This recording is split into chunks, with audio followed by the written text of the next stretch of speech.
Hello, if you are wondering if you can share games on Nintendo Switch, then the answer is yes.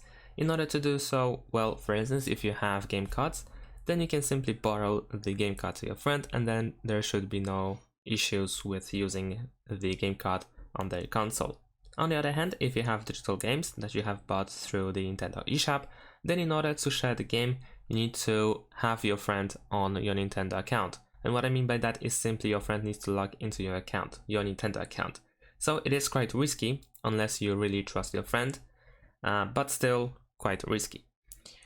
And once your friend links his user profile on his Nintendo Switch to your Nintendo account, then he should have access, he or she actually, should have access to your games that you have bought in the Nintendo eShop.